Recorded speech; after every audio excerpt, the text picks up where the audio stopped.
The Quirquincho and the Fox, a folk tale from Argentina. Author Vidyamani. Illustrator Graystroke.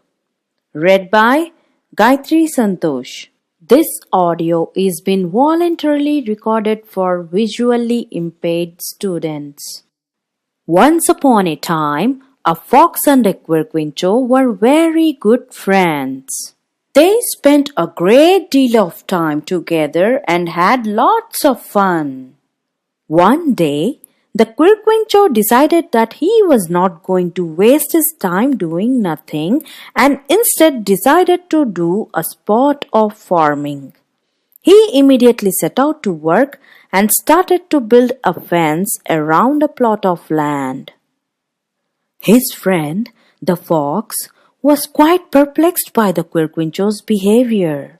He wondered why his best friend was working so hard instead of having some fun in the sun. Seeing the Quirquincho toiling away at the fence, the fox asked, "Why are you making the fence, best friend?" "To sow some crops and earn some money, fox," replied the Quirquincho. The fox was surprised by the answer. He started to suspect his best friend. Why did the Quirquincho want to make money? Was he trying to become richer and more famous than him? Did he want to earn a good name from the other animals and get all the attention? Soon, suspicions such as this got the better of the fox, and he quickly made a cunning plan.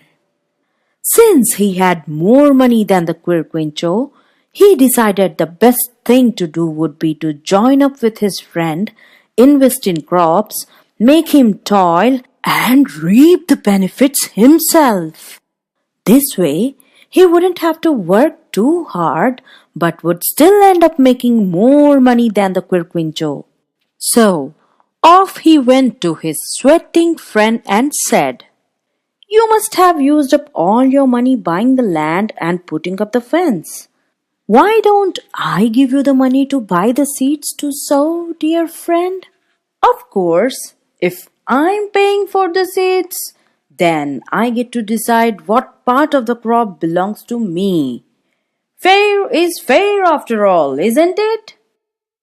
The Quirquincho was a smart cookie too. He immediately saw through the fox's cunning plans.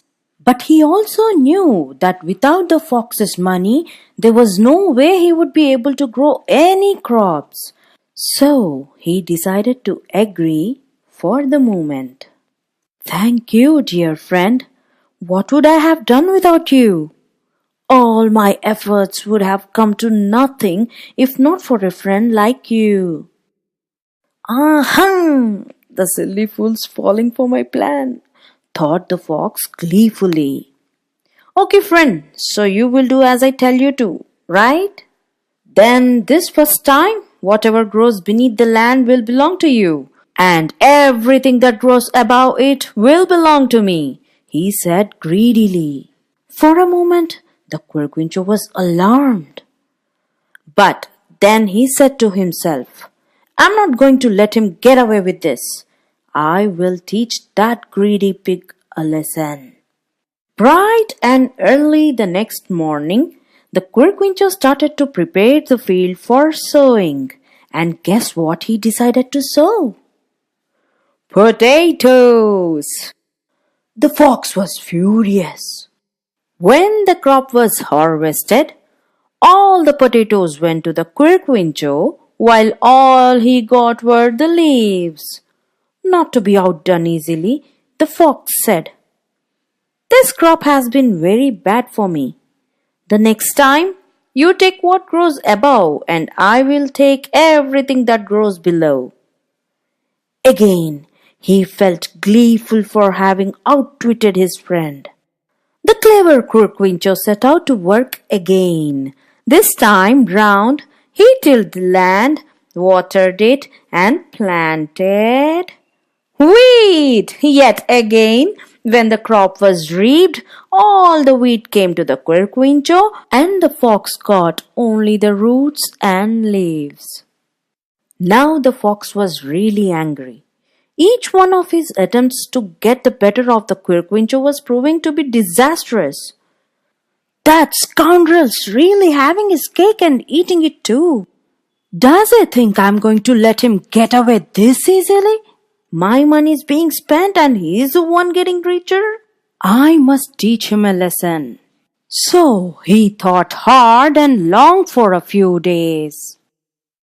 When he hit upon what he thought was a brilliant plan, he called the Quirquincho. Friend, the last 2 crops have been no good for me.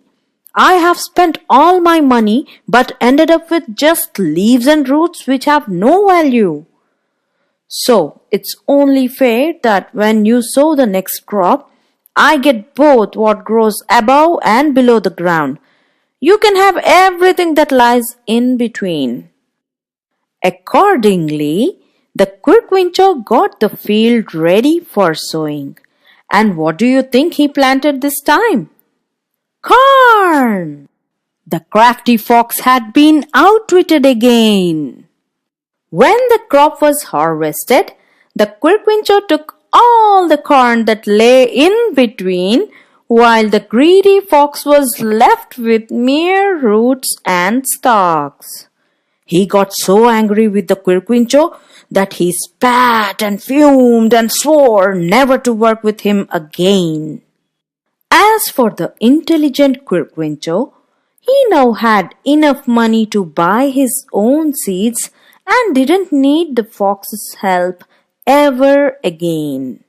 The story ends. Blast off! Hola! That's hello in Spanish, the most commonly used language in South America. And Argentina, from where the story of the Quirquincho and the fox comes, is part of South America. So, what exactly is the South American magic all about? The glorious empires of the Incas and the Aztecs were founded here. They flourished amidst a natural world no less magnificent, leaving behind a rich history and heritage.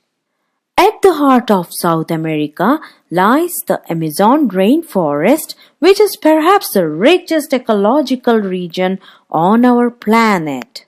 Along the continent's middle are the Andes, a spectacular wall of snow-capped peaks and sulphurous volcanoes.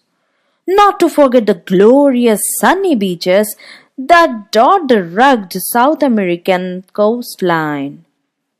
No wonder then that this continent is one of the finest travel destinations in the world. And hey, before you say, hasta la vista baby, that means goodbye until we meet again, and set out to explore splendid South America, watch out for those volatile volcanoes.